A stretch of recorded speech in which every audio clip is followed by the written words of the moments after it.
Okay, now the next one is a big one. Okay. Because it's something that we all read a book about. And What is it? Extreme ownership. Oh, yeah. It doesn't mean blaming yourself for everything. It means recognizing where you have agency and taking full responsibility there and reclaiming your power. Yeah. Extreme ownership is a very cool idea. There's lots of other people in the world that talk about this. I think it was developed by the SEALs. I'm not sure if that's true, but or generally the Special Forces. That's how we heard about it. Yeah, and I think Jocko talks about this a ton, and he's written a bunch of books on it that are very popular. It's a great concept. There's lots more to learn about it, but I mean, to me, one of the things that I don't think gets talked about enough in extreme ownership is that it only works. It works as an individual in your life because even if it's not your fault, by taking ownership of it, because nothing is really your fault. And I know people be freaked out about it, but in systems, everything's webs of causality, period. Right. So extreme ownership is kind of like a duct tape solution to make yourself more successful because you don't let excuses happen. Yes. And if it is a web of causality, well, you figure out your influence on that web of causality and you get the most out of it. So as an individual person, extreme ownership is super important. Yes.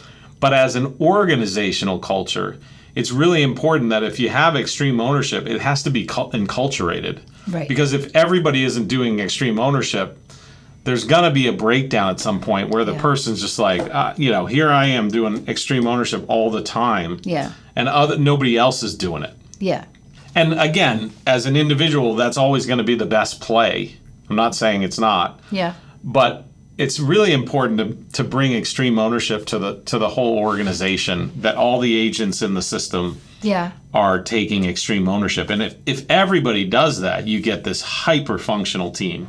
Yes, and I also think one of the things, because you and I talked about it a bit, is the concept of extreme ownership, to me, what it does is it removes fear from accountability. Right? So accountability, taking accountability to yourself and to others is actually kind of a powerful move. Totally. As an individual. Totally. Because you're actually standing in your own space as you are and willing to sort of share and take responsibility without fear of repercussion. It becomes a strength. Totally. Rather than a weakness. Totally.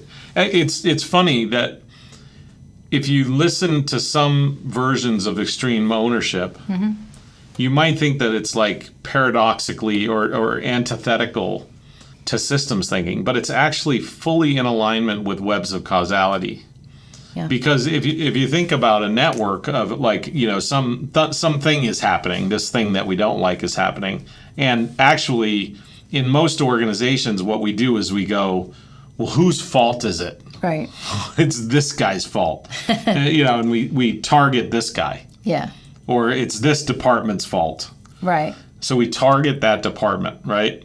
But really what's happening is like this is causing this and this is leading to this, and you've got this web of causality that is, interacting with different things, and this is interacting with that. And this thing is the emergent property of all those interactions. Right. And so when everybody takes extreme ownership, what you're fundamentally doing is actually rebuilding the web of causality, because everybody has some influence. I could have influenced this person different to make them have to not do this thing, so if I can erase this, then we could erase some of that. Right. So when you do extreme ownership culturally, what it actually does is it brings about true agent-based webs of causality, which is what's really always happening is webs of causality. Which means you're seeing the reality of the situation. And which is also why it works. You're going to come up with a solution or an analysis that fits the complexity of the problem and avoids the problem repeating.